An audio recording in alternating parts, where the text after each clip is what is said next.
Y vamos a presentar uno de los protagonistas de hace mucho tiempo ya en Rosario, pero que hoy por hoy, cuando lo presentemos en sociedad, se va a dar cuenta que también tiene ya proyección provincial. Roy López Molina, 29 años, abogado, soltero. Bueno, Roy, ¿cómo te va? ¿Qué tal, Carlos? ¿Cómo estás? Bienvenidos, vamos a tener una charlita muy amena. Vamos a conocer la otra faceta del político, del hombre que hoy es público, que es concejal y que ha tenido, bueno, protagonismo en un montón de temas que después lo vamos a charlar. Pero ahora, vos naciste en Rosario, ¿no? Sos rosarino auténtico. Rosarino auténtico. Nací en el año 85, hice toda mi... 29 años. 29 años. Un bebé todavía para la Todavía política. estoy ahí antes de los 30 y sigo siendo el Sub-20, concejal... sos sub-20 todavía. Sí, sigo siendo el concejal más joven del consejo. A lo mejor me toca ser el diputado más joven, no de la historia, porque hubo más jóvenes que yo. Sí, porque yo creo que Cachi Martínez tenía 28 años cuando fue diputado. Sí, pero bueno, en esta tanda de lo que viene ahora, sí. Seguro. Y sobre todo cabeza de lista, seguro. Cabeza de lista también. Bueno, en el consejo me pasó lo mismo. Había algunos más jóvenes que yo, pero de encabezar la lista y entrar al consejo yo era el más nuevo y el más joven. ¿De qué barrio sos? De Barrio Centro. Siempre viví en mis primeros años de vida ahí en la zona de Catamarca y Balcarce, en una cortadita. Después nos mudamos con mi familia a España y Brown. Y después, bueno, todo mi primaria, mi secundaria, mi vida universitaria, la hice en la zona de Corrientes y Montevideo. Así que siempre me moví por la zona del centro de la ciudad. Dentro de los bulevares, diríamos. Dentro de los bulevares, sí. Ahora, ¿papá y mamá qué hacían? Mi mamá es fonoaudióloga y ahora es ama de casa. Ella tuvo una tarea importante que era cuidarnos a mi hermana y a mí, porque mi papá tiene una profesión muy poco habitual. Mi papá es capitán de ultramar y perito naval. Papá. Y eso le implicaba viajar mucho durante mucho tiempo. Vos imaginate que yo nací en el 85, mi papá viajó o estuvo arriba de los barcos de la Marina Mercante hasta el año 94, 95, cuando fue que muchas de las banderas argentinas se entregaron a las que eran las banderas de conveniencia, porque la ley laboral del barco depende de la ley del pabellón. Claro. Tenés un pabellón donde las leyes laborales no son tan estrictas, es más conveniente muchas veces para el armador. Entonces mi papá en ese momento decidió bajarse, pero durante todo ese tiempo mi papá se iba 8 meses, 9 meses, en un momento donde las comunicaciones no existían. O medianamente muy difíciles. Muy difíciles. Yo me acuerdo de esperar, por ejemplo, poder comunicarnos cuando mi papá llegaba a algún puerto específico, entonces te decía, mirá que a tal hora, tal día, iba a llamar. Y entonces estábamos todos alrededor del teléfono o nos comunicábamos por VHF, sí. que el cambio fuera. Y mi mamá se hizo cargo de nosotros durante todo ese tiempo, con 2 chicos muy chicos, jardín, preescolar, llevarlos al colegio, hacer los primeros deportes. Entonces ahí mi mamá dejó un poco su profesión y se dedicó a la actividad más de madre, porque era lo necesario en ese momento también. Ahora, ¿y esta falta del padre, te afectó? ¿Vos lo sentías como que todos tus amiguitos tenían papá y mamá y a veces un poco no te sentías en soledad o por ahí sin esa imagen paterna que por ahí ante una consulta no es lo mismo hablar con la madre que con el padre? Mira, en los primeros años del jardín, sobre todo, me costaba como desprenderme muchas veces de lo que era mi familia. Era de los que iban al jardín y lloraba mucho y muchas veces los tenían que ir a buscar. Pero después no fue una cosa que me haya afectado. Porque después en el 94, cuando él ya se instala en Rosario y comienza a trabajar desde su oficina, ya ahí la cercanía era de todos los días. Pero fue difícil, sobre todo, insisto, para mi mamá sostener a una familia con un marido que durante tanto tiempo se iba y después volvía. Me acuerdo que después volvía y se quedaba 2 o 3 meses donde hacíamos todas las actividades. Nos íbamos de vacaciones, con su familia, se iban solamente ellos, pero durante esos 8 meses que no estaba, bueno, había que bancársela sola. Y bueno, mi mamá lo hizo con muchas ganas. Y me decía que te llevaba a hacer deporte. ¿Qué deporte practicaba? A mí siempre me gustó el fútbol. Así que de chico hice fútbol, hice taekwondo, pero sobre todo siempre me gustó el fútbol. Pero el fútbol me empezó a gustar a partir del Mundial del 94. Hasta ese momento el fútbol me pasaba muy por al lado. El Mundial del 94 yo me enganché muchísimo, porque te acordás que fue una revolución desde el punto de vista de la televisación, Sí. de los jugadores, de las camisetas. Este fue el Mundial de Italia. No, el del 94 fue el de Estados Unidos. Ah, de Estados Unidos, tenés razón, Sí, claro. de Estados Unidos. Donde ahí ya el fútbol empezó a estar atravesado mucho por lo comercial, sobre todo en cómo se presentaba el Mundial para seguirlo, yo lo vivía desde acá. Y ese fue el momento donde yo hice un clic y me empezó a gustar el fútbol. Ahora, ¿te gusta el fútbol? ¿Hincha de? De Boca. Pará. ¿Cómo de Boca? De Boca sí, porque... Rosarino y no soy hincha ni de Central ni de Newell's, tenés un problema. No, los que somos dirigentes públicos, para veces es una solución, no estar de un lado o del otro lado del color de la ciudad. ¿No tenés familiares que te tiraban para un lado? Che, venía el tío, te compraba la camiseta, alguien de la familia que te decía, che, usted tiene que ser de Newell's o de Central. La presión familiar siempre está. No, mi papá era de Newell's, pero al estar durante estos primeros tiempos, que yo te digo, tan alejado, viajando, uno estaba por lo menos sin color definido. Y me empezó a gustar una figura muy llamativa de ese momento, que era el Mono Navarro Montoya. ¿Te acordás que el Mono era el arquero de Boca? Todo un personaje. Pero a mí me llamaba la atención porque era un personaje. Imagínate que yo tenía 5 o 6 años y me llamaba mucho la atención la vestimenta que usaba. Sí, fue innovador. Innovador cómo salía jugando, que el arquero era arquero, sí. Este era un arquero jugador. Entonces, primero me entusiasmé con la figura y después él estaba en Boca y fue casi como un tránsito rápido a hacerme hincha de Boca. Así que, pero igualmente soy de los que le gusta el fútbol. Te veo cualquier partido, cualquier hora, prendo la tele haciendo un zapping, me encuentro algún partido de la Liga de Inglaterra, la Liga de México, la Copa Libertadores. Y hoy tenemos la posibilidad de ver todos esos partidos. Así que yo me engancho siempre con cualquier partido de fútbol, me gusta mucho el fútbol. ¿Y la niñez qué escuela? Sagrado Corazón, primaria y secundaria. Epa. Preescolar y jardín también. Así que hice todo el recorrido, tanto es así que cuando me recibí en el año 2003, fui uno de los que le entregaron una medalla que solamente le entregan a los que hicieron toda su trayectoria en el Sagrado Corazón, que es la medalla del aquí empecé, aquí terminé.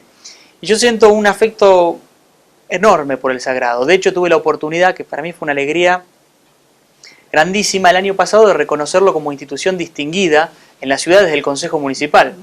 Los invitamos a todos al recinto, se cantó el himno del Sagrado, me encontré con no solamente alumnos, exalumnos, sino con profes que yo hacía mucho que no veía. Así que tengo una vinculación, porque son de esos colegios que no solamente uno va de 8 a 12 y después se vuelve a su casa. Son colegios que muchas veces incentivan el encuentro fraterno, los viajes en conjunto, el cariño por el colegio más allá de ser un lugar de estudio. ¿Y qué viaje hiciste? Porque me imagino que en la primaria pagamos un viajecito cerca, pero en la secundaria terminaste la vida a Bariloche. ¿A dónde fuiste? Hicimos Bariloche. Nosotros en el Sagrado, de estos viajes que te digo, a partir del año 95, de cuarto grado, nos llevaban una vez por año a Calamuchita, donde el colegio tiene una casa ahí en las sierras cordobesas.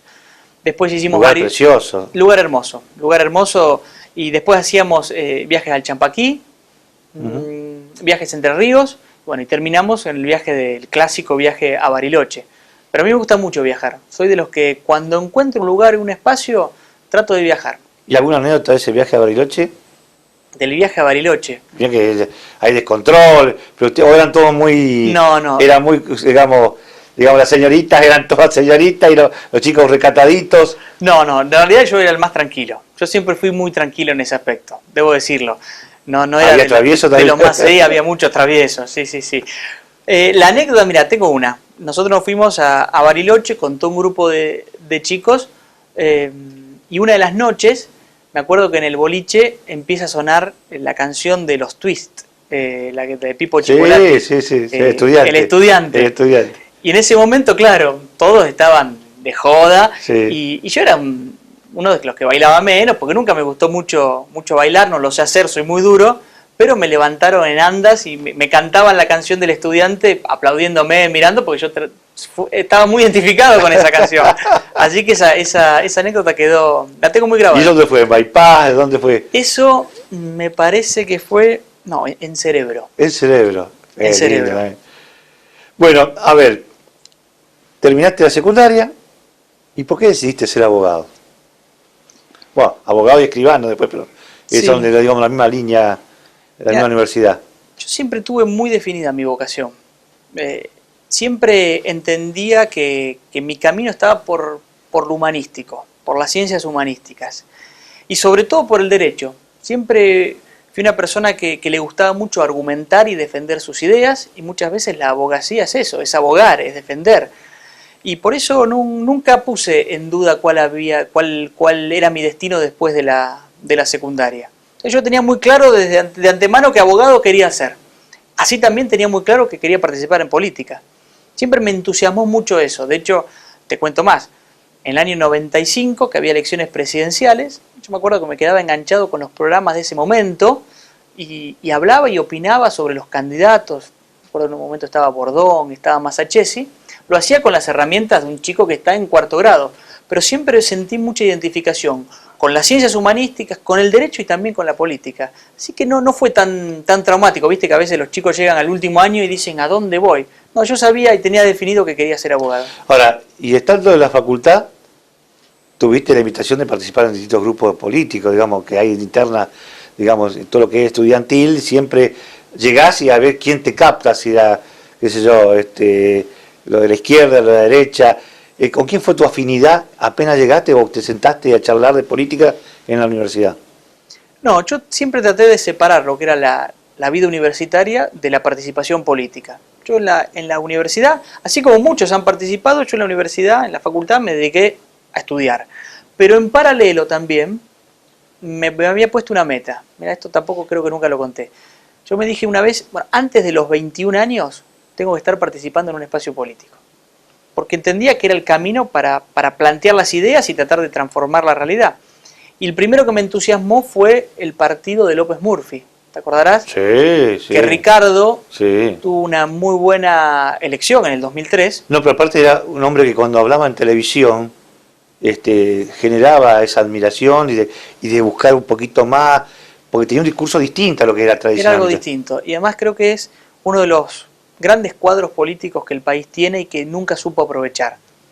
Pero en el 2003 él tuvo una muy buena elección, sacamos porque yo después formé parte de su equipo de trabajo en Santa Fe, 17% de los votos. Sí, muy buena elección. Es más, ahí casi termina jugando la segunda vuelta, quedó ahí. Exacto, estuvimos ahí. Pero ahí empecé a vincularme con él, a mandar mails al partido. Había una expresión muy incipiente de lo que era recrear para el crecimiento en Santa Fe. Y un día de esos me responden un mail, me dicen, armate una reunión. ¿Y quién me responde ese mail? Fue Federico Angelini, que hoy es diputado provincial. Y es una persona importante dentro del PRO. O sea, mi primera vinculación, tanto de participación política, y ahora somos grandes amigos, fue a partir de un mail que él me respondió. Me acuerdo, dice, armate una reunión con gente. Yo nunca en mi vida había armado una reunión y convocado por una reunión política. Y buscate un lugar tranquilo. ¿Qué edad tenía ahí? Yo tenía, eso era año 2007. O sea, tenía 22, 23 años más o menos. ¿Sí? ¿Digo bien? Sí.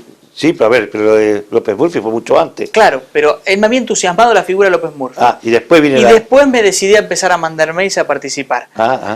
Y ahí fue cuando armamos una reunión en un café que todavía está, en San Lorenzo era La Prida y 3 de febrero, porque tenía un entrepiso, o sea, nosotros nos podíamos reunir tranquilos allí y éramos 3, 4 personas muchas veces. Lo que había era muy precario. Y me acuerdo que nos entusiasmamos cada vez que mandaba un mail a alguien y se sumaba, porque para nosotros era un crecimiento enorme. Bueno, después de ahí empezamos a recrear, se empezó a acercar a lo que era Compromiso para el Cambio, que era el partido de Mauricio Macri en Capital, y en un momento no se funcionaron los partidos y nació Propuesta Republicana, nació el PRO.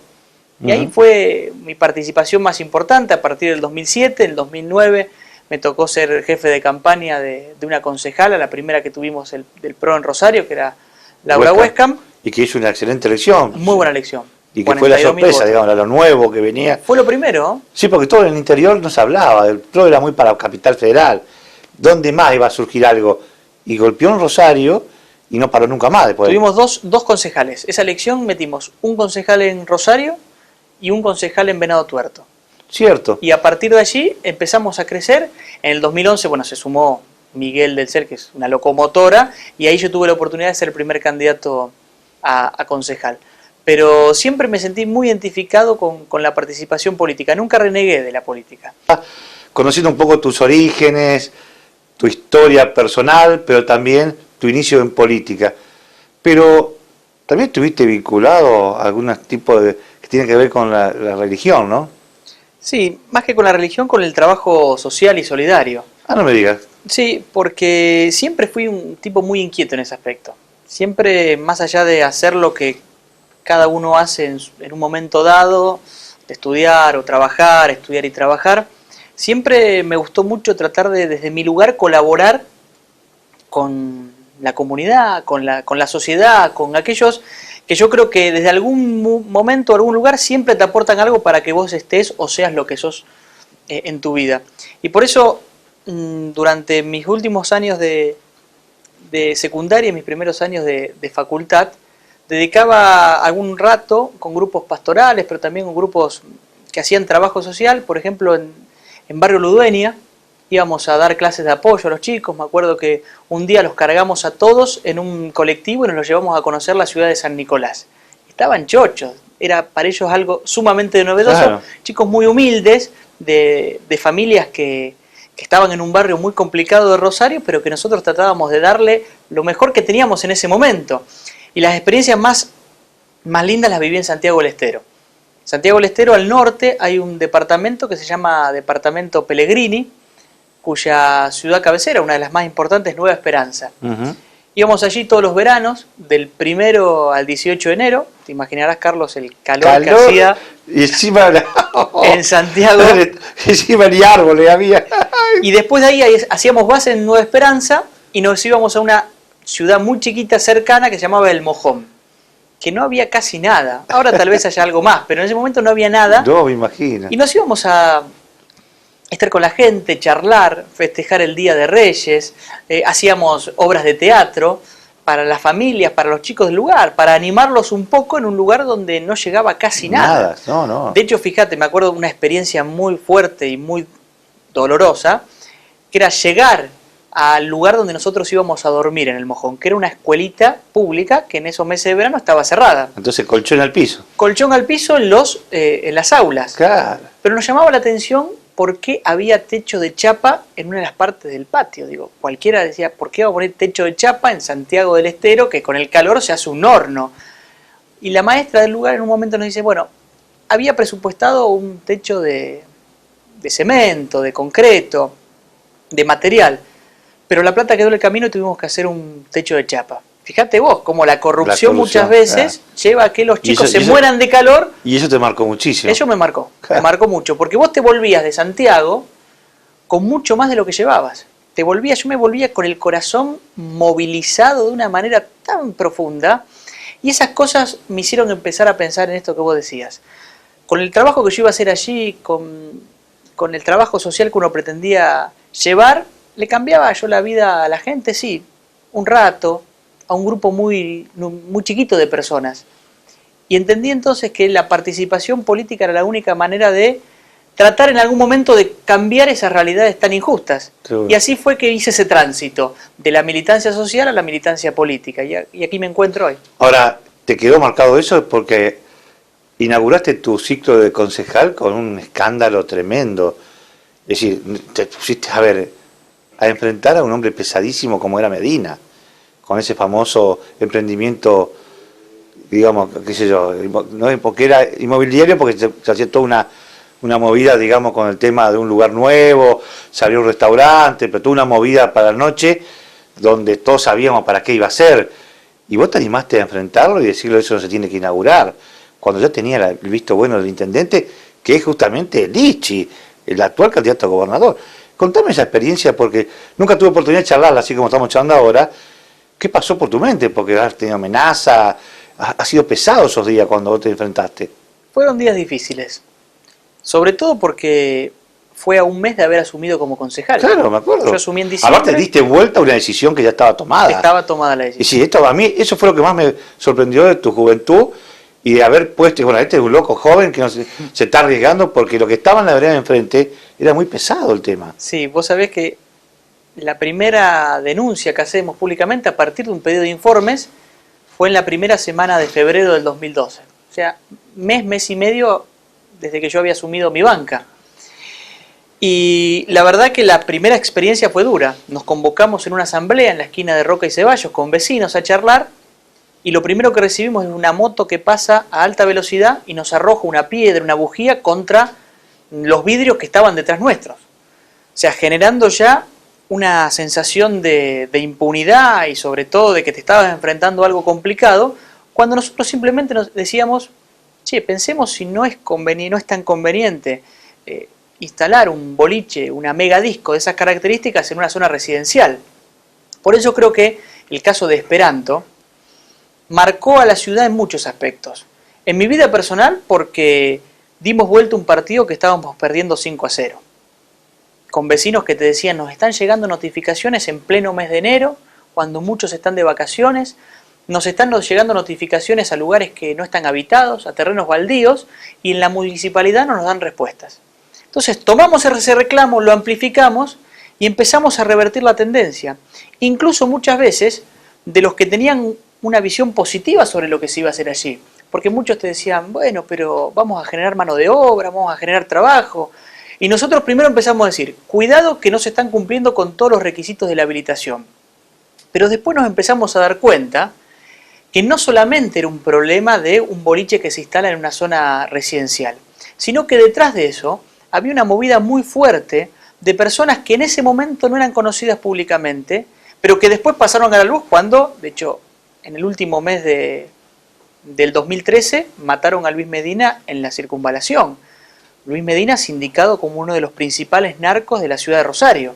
Entonces había una vinculación tan fuerte entre el proceso de habilitación y los intereses para mover esa habilitación que nosotros pusimos el grito en el cielo. Revertimos todo ese proceso, que me valió que me denuncien públicamente que yo había recibido sí, me acuerdo, plata. Uno de los abogados de ellos te decía que no estaba conforme con la coima, cualquier cosa decían. Sí, a ver, yo me amanecí una mañana con una denuncia fuertísima de que yo estaba haciendo todo esto porque había recibido plata de empresarios rosarinos para oponerme al emprendimiento. Tuve que ir al juez de manera voluntaria. Acá estoy, señor juez, no tengo nada que esconder, pregúntenme lo que sea. Bueno, la causa terminó archivada por falta de pruebas. Es lógico. Pero no solo eso, porque eso me dejó tranquilo a nivel personal y si querés familiar. Después de eso, juntamos 259 firmas para detener el emprendimiento que se iba a instalar, cuando se necesitaban alrededor de 190. O sea, el acompañamiento que yo tuve de esos vecinos, que no me abandonaron en ningún momento durante todo ese proceso, fue la tranquilidad de pensar que estábamos haciendo lo correcto. Y a partir de allí, no solamente se puso en crisis la actual ordenanza de boliches, sino también me permitió impulsar otra ordenanza, que era que la municipalidad se tenía que involucrar a la hora de definir la legitimidad o la legalidad de las inversiones en la ciudad. Porque el problema del narcotráfico tiene una cara visible que muchas veces es muy amigable, que es la del lavado de dinero.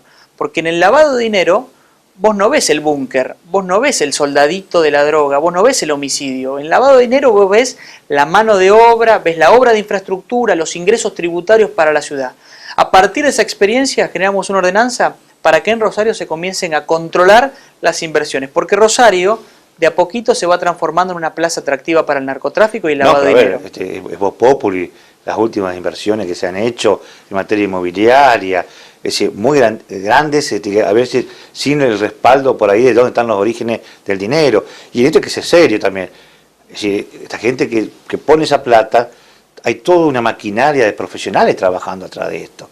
Y esto es lo que hay que cortar para terminar con este flagelo, porque si vos cortás el circuito del dinero también, deje de ser interesante el tema, digamos, de la venta de la droga. Por eso es un tema que abordaste, te digo, por ahí, en lo tuyo, que era más puntualmente al vecino, dar respuesta, estabas tocando un punto sensible que con el tiempo se dio cuenta que esto también era parte de este circuito económico de la droga que se instalaba en distintas operaciones económicas en la ciudad. Sí, y que tiene que ver con el paladar negro, muchas veces, de este comercio ilegal.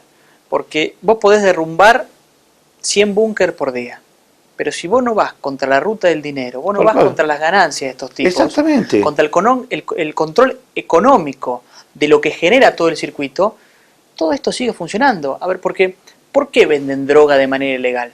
Porque les da plata. Si lo que daría plata sería vender zapatos, venderían zapatos. Pero venden droga porque les da plata. Y si vos no vas a la raíz, donde intervienen abogados, contadores, inmobiliarias, escribanos, e intervienen empresarios de la ciudad, bueno, el sistema siempre va a seguir vigente. Por eso mismo, el lavado de dinero es el gran desafío para encarar en la ciudad de Rosario, en la provincia de Santa Fe. Se nos fue el tiempo. En 2 palabras, tu candidatura a diputado. 2 palabras, definirá cuál va a ser tu punto, digamos, tu punto de acción para convencer a un electorado santafesino que se sorprendió con una cara nueva. 2 palabritas. Primero, equilibrar a la provincia. Hoy tenés una provincia de contrastes. Mientras Seguro. nuestros santafesinos del norte no encuentran agua potable, en el sur se inundan. Sí. Pero por otro lado, también necesitamos hacer de la legislatura un lugar de puertas abiertas. Yo me comprometo a ser un diputado provincial que recorra las localidades, que camine, como lo hice en Rosario, porque es muy difícil tomar buenas decisiones cuando vos te sentás en una oficina con aire acondicionado en verano, con calefacción en invierno, y firmás un decreto, firmás un proyecto que muchas veces el impacto que tiene sobre tantos santafesinos vos no lo podés medir. La manera de lograr el equilibrio es caminar y salir al encuentro. Roy, gracias. Gracias, Carlos. Bueno, conoció otra faceta de Roy. En 7 días vamos a conocer otro protagonista.